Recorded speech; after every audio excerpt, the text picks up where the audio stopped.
सूरत नगर प्राथमिक शिक्षा समिति की आम बैठक। कार्य को लेकर विपक्षी दल का विरोध। छात्रों को यात्रा पर नहीं ले जाने का विरोध।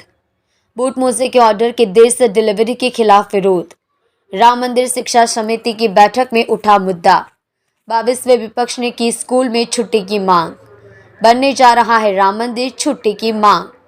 छुट्टी के बारे में सरकार लेगी फैसला, शासक पार्टी।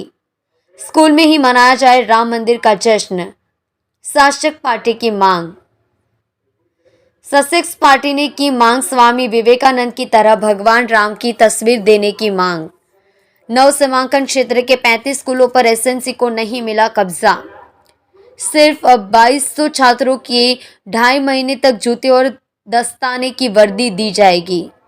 बिना लैब टेस्ट के वर्क ऑर्डर देने का आरोप।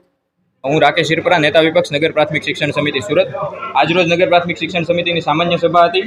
સૌપ્રથમ તો પહેલો મારા તરફથી એ પ્રસ્તાવ હતો કે ભાઈ 22મી જાન્યુઆરીના રોજ જે ભગવાન રામલલાની જે પ્રાણ પ્રતિષ્ઠા જવા જઈ રહી છે, તો એ નિમિત્તે વાલીઓ, શિક્ષકો, બાળકો પણ પોતાની આસપાસના ધાર્મિક કાર્યક્રમોમાં, સાંસ્કૃતિક કાર્યક્રમોમાં ભાગ લઈ શકે એના માટે 22મી જાન્યુઆરીના રોજ નગર પ્રાથમિક શિક્ષણ સમિતિની શાળાઓમાં રજા જાહેર કરવામાં આવે।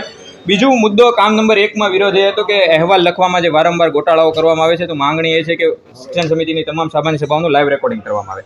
હવે આગળની વાત એ છે કે બૂટ મોજા અને યુનિફોર્મ। આપણે જાણીએ છીએ કે બૂટ મોજા અને યુનિફોર્મ એ દર વખતનો માથાનો દુખાવો છે અને એ જે કંપનીઓ વારંવાર ગેરરીતિઓ કરે છે, વારંવાર પોતાનો માલ સપ્લાય પૂરો પાડતા નથી, એની એ જ કંપનીઓને રિપીટેડ લાખો રૂપિયાના, કરોડો રૂપિયાના વર્ક ઓર્ડર આપવામાં આવે છે। તમને હજી પણ સમિતિએ જે નવો વર્ક ઓર્ડર આપ્યો છે, જાન્યુઆરી ફેબ્રુઆરી મહિનામાં એની સપ્લાય કરવામાં આવશે। વિચારો, એપ્રિલમાં તો વર્ષ પૂરું થઈ જાય, એટલે કે વર્ષ પૂરું થવાને 2 મહિના, 2.5 મહિના બાકી રહી ત્યારે બાળકોને બૂટ મોજા આપવામાં આવશે। આ વહીવટ છે। 24મી જુલાઈના રોજ સમિતિ આ બંને એજન્સીઓને વોર્નિંગ આપે છે કે તમે તમારું કામ બરાબર કરતા નથી। હજુ સુધી 7,500 બાળકોને બૂટ મોજા નથી મળ્યા, 4,500 બાળકોને યુનિફોર્મ નથી મળ્યા। એમ છતાંય વર્ક કમ્પ્લીશન સર્ટિફિકેટ જ્યારે એને આપવામાં આવે છે ત્યારે વર્ક પૂરું કર્યાની તારીખ 24 જુલાઈ પહેલાંની મારી દેવામાં આવે છે અને એમાં લખી પણ દેવામાં આવે છે કે વર્ક ઇઝ સેટિસ્ફેક્ટરી, તમે સમયસર કામ કર્યું છે અને ખૂબ સારું કામ કર્યું છે। તો આ એજન્સીઓ ઉપર કચેરી આટલી બધી, સમિતિ આટલી બધી મહેરબાન શા માટે છે?